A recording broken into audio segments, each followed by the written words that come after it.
अगर आज के कुछ सिलेक्टेड अपडेट पर ध्यान दें तो दुनिया में हर जगह कुछ ना कुछ उथल पुथल मची हुई है। जहां जापान भारत पर प्रतिबंध लगाने की सोच रहा है तो वहीं अजरबैजान भारत को अपने देश में इनवाइट करने की सोच रहा है। तो दूसरी तरफ कनाडा में अगले साल G7 होना है, तो क्या जस्टिन ट्रूडो प्रधानमंत्री नरेंद्र मोदी को इनवाइट करेंगे? वैसे आपको ऐसी कई चौंकाने वाली अपडेट इस वीडियो में देखने को मिलेगी। जहां पहली खबर बांग्लादेश से निकल के आ रही है, जहां एक तरफ वो दिखाता तो ये है कि वो भारत की तरफ है, लेकिन जब मौका मिलता है तो वो भी नेपाल की तरफ बनकर दिखाता है और हर बार की तरह चीन की गोदी में जाकर बैठ जाता है, जिसका जीता जागता उदाहरण हाल ही में देखने को मिला है। जहां पिछले महीने भारत के विदेश सचिव विनय क्वात्रा बांग्लादेश गए थे। वहां उन्होंने तीस्ता नदी पर बनने वाले मेगा हाइड्रो पावर प्रोजेक्ट को भारत को देने की बात की थी और भारत ने इस प्रोजेक्ट को बनाने में मदद करने की भी पेशकश की थी। लेकिन बांग्लादेश ने सब कुछ चौंकाते हुए इस प्रोजेक्ट को चीन को देने का ही फैसला कर डाला। वहीं सबसे चिंता वाली बात तो यह है कि यह प्रोजेक्ट भारत के चिकन नेक कॉरिडोर के बिल्कुल पास है और ये भारत को पूर्वोत्तर राज्यों से जोड़ने वाला एकमात्र रास्ता है। वहीं चीन का इस प्रोजेक्ट में शामिल होना भारत के लिए सुरक्षा खतरा पैदा कर सकता है। वहीं तीस्ता नदी भारत और बांग्लादेश दोनों से ही होकर बहती है, मतलब आगे चलकर चीन इसमें कुछ भी छेड़छाड़ कर सकता है। जैसे कि चीनी कंपनियां इस प्रोजेक्ट में काम करेंगी, इससे डर यह है कि ये चीनी कंपनियां नदी का डेटा चोरी कर सकती हैं, जिसका उपयोग चीन भारत के खिलाफ कर सकता है। लेकिन यहाँ बांग्लादेश के लिए भी एक पेच फंसता है। बता दें कि तीस्ता नदी एक अंतर्राष्ट्रीय नदी है और बांग्लादेश को इस प्रोजेक्ट पर भारत की सहमति के बिना आगे बढ़ने में मुश्किल हो सकती है। अब देखना यह है कि सरकार इस पूरे मामले में क्या कदम उठाती है। वैसे यहाँ भारत की तरफ से 1971 में बहुत बड़ी गलती हो चुकी थी, जिसका तोड़ अब निकालने की जरूरत है। वैसे आप सबको क्या लगता है, बांग्लादेश को अब डोज देने का वक्त आ चुका है? वहीं दूसरी बड़ी अपडेट में कनाडा के प्रधानमंत्री जस्टिन ट्रूडो अब भारत का नाम सुनते ही उनके हाथ पांव फूलने लग जाते हैं। दरअसल हुआ यह है कि अभी जो G7 की अध्यक्षता थी वो इटली के हाथों में थी। अब जब 2025 आएगा तब ये कनाडा के पास जाने वाली है।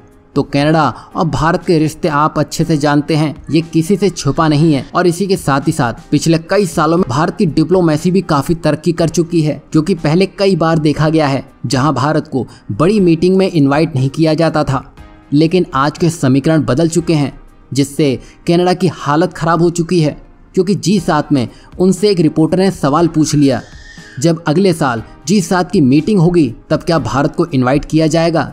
तो जस्टिन ट्रूडो ने दबे शब्दों में कहा कि हमको एंगेज करना पड़ेगा रेंज ऑफ पार्टनर के साथ। मतलब ये हुआ कि जस्टिन ट्रूडो की ये अकेले की बस की बात नहीं है कि वो भारत को रोक सकें और झक मारकर कनाडा को भारत को आमंत्रित करना ही होगा। और ये देखकर साफ पता चलता है कि बीते सालों में भारत की डिप्लोमेसी काफी मजबूत हुई है, वरना कनाडा जो फाइव आइज का मेंबर है उसको दबे शब्दों में कुछ कहना पड़े अपने आप में कई बातें साफ कर जाता है। वहीं तीसरी अपडेट भी भारत की डिप्लोमेसी से जुड़ी हुई है, जहां हाल ही में अजरबैजान के प्रेसिडेंट ने 11 नवंबर से 22 नवंबर के बीच होने वाली COP29 समिट में प्रधानमंत्री नरेंद्र मोदी को ऑफिशियली इनवाइट किया है। वहीं आप जानते हैं कि आर्मेनिया को लेकर भारत और अजरबैजान के रिश्तों में खटास आ चुकी है, जहां भारत आर्मेनिया को अपने हथियार बेचने में लगा है, तो वहीं अजरबैजान भी जब भी मौका मिला है वो पाकिस्तान तुर्की के समर्थन के साथ कश्मीर का मुद्दा उठाने से पीछे नहीं हटता है। अब इन सब में ये देखना खास होगा कि क्या भारत और अजरबैजान के नेता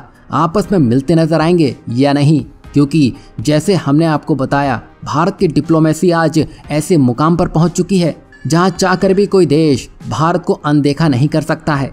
वहीं चौथी बड़ी अपडेट भारत के DRDO को लेकर है, जहां ये पहली बार है जब भारत में स्वदेशी तकनीक का उपयोग करके shoulder mounted air defence system विकसित कर लिया गया है। और ये प्रणाली कम ऊंचाई पर उड़ने वाले हवाई खतरों जैसे ड्रोन, लड़ाकू विमानों और हेलीकॉप्टरों से निपटने में सक्षम होगी। वहीं DRDO द्वारा विकसित shoulder mounted short range air defence system लगभग पूरा हो चुका है। अब इसको ऊंचाई वाले क्षेत्रों में टेस्ट किया जाएगा, क्योंकि भारत चीन सीमा का अधिकांश भाग ऊंचाई पर स्थित है और चीन के लिए भारत का ये सरप्राइज घातक साबित होगा, क्योंकि इसका सफल परीक्षण होते ही प्रोटोटाइप को भारतीय सेना और वायु सेना को सौंप दिया जाएगा और सेना के कंफर्मेशन के बाद यदि कोई बदलाव की आवश्यकता नहीं होगी तो इसका प्रोडक्शन बड़ी मात्रा में शुरू कर दिया जाएगा।